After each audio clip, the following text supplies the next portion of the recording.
The Middle East, Central Asia. These names conjure images of ancient cities, vast deserts, and towering mountains. For centuries, these lands have been crossroads of civilizations. They are places where empires rose and fell. They are places where prophets walked the earth.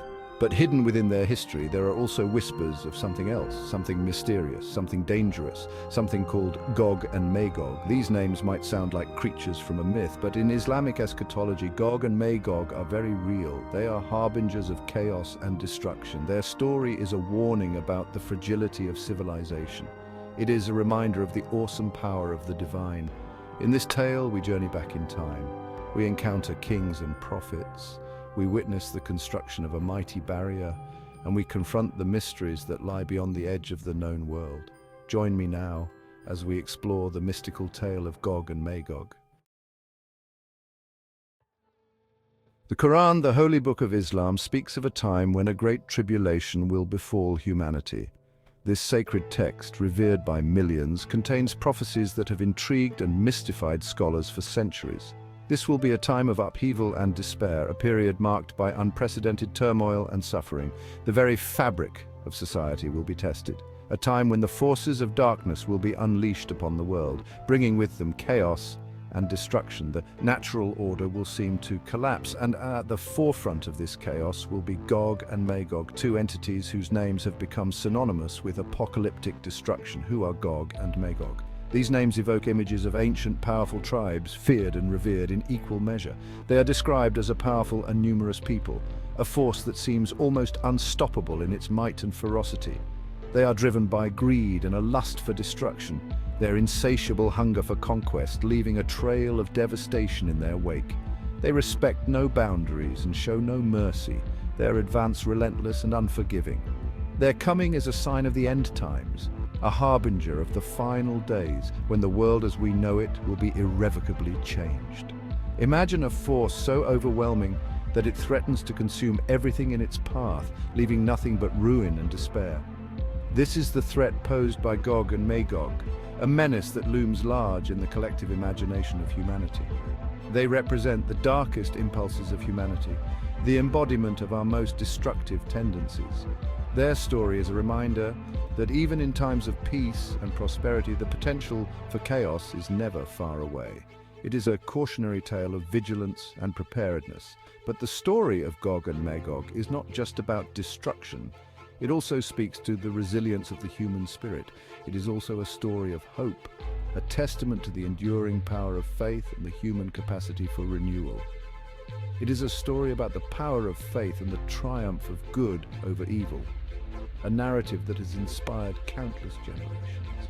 Because standing between Gog and Magog and the rest of humanity is a hero, a just king known as Dhul-Qarnayn.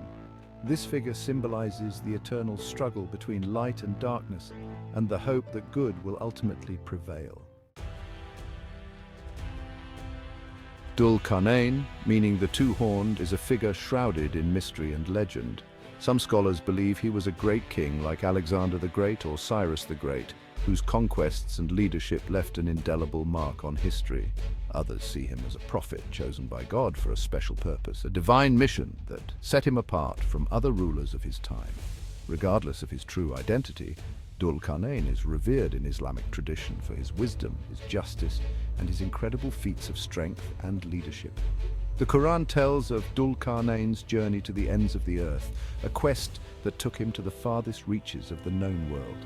He travels west until he reaches the setting place of the sun, where the sky meets the horizon in a blaze of colors. He travels east until he reaches the rising place of the sun, witnessing the dawn of a new day in lands unknown. And in his travels, he encounters many different people and cultures, each with their own unique customs and traditions. But Dhul-Qarnayn's most important encounter is with a people who plead for his help, desperate and in dire need of protection. They are being terrorized by Gog and Magog, who raid their lands and bring devastation, leaving destruction in their wake. Dhul-Qarnayn, moved by their plight and suffering, agrees to help them. Using his strength, wisdom, and ingenuity, Dhul-Qarnayn constructs a mighty barrier between two mountains, a feat of engineering and determination. This barrier is no ordinary wall. It is a monumental structure designed to withstand any force. It is made of iron and copper, materials chosen for their strength and durability. It is so high and so thick that nothing can penetrate it, standing as a testament to Dul-Qarnayn's legacy and the protection he provided. Section 4, a barrier against chaos. The barrier built by Dul-Qarnayn is a symbol of hope and protection, a monumental structure that stands as a testament to human resilience. It represents the triumph of order over chaos, a beacon of stability in a world often fraught with uncertainty. It is a testament to the power of human ingenuity when guided by divine inspiration, showcasing the incredible feats that can be achieved when faith and skill are combined. For centuries, the barrier holds strong, standing firm against the test of time and the elements. Gog and Magog are kept at bay, their destructive forces unable to breach this formidable defense. The people are safe to live their lives in peace, their daily routines undisturbed by the threat that lies beyond the barrier. But the story does not end there, for the barrier is more than just a physical structure, because Dul-Qarnayn, wise as he is, knows that the barrier is not a permanent solution. He understands the impermanence of all things. He warns the people that the barrier will stand until a time appointed by God, a time that is beyond human control. When that time comes, the barrier will crumble, its strength eroded by the passage of time and the will of the divine. Gog and Magog will be unleashed upon the world, bringing chaos and destruction in their wake. This is a reminder that no earthly power can last forever, that all things are subject to the cycles of rise and fall. It is a reminder that ultimately everything is in God's hands and that human efforts, no matter how grand, are fleeting. The story of the barrier and its eventual destruction serves as a powerful metaphor for the cyclical nature of history. Civilizations rise and fall, each leaving their mark on the sands of time. Peace is followed by conflict and the cycle continues, a never-ending dance of creation and destruction. And even the greatest of human achievements are ultimately transient, reminders of our impermanence in the grand tapestry of existence.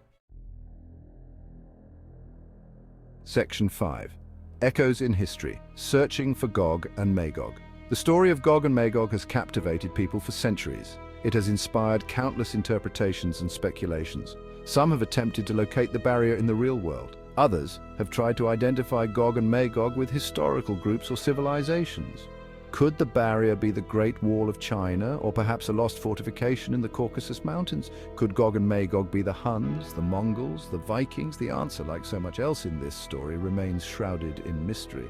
But perhaps the true meaning of Gog and Magog lies not in their historical identity, but in what they represent. They are symbols of the unknown. They are embodiments of the chaos that lurks at the edges of our understanding, and the search for their true nature is a reflection of our own desire to make sense of a world full of wonder and uncertainty.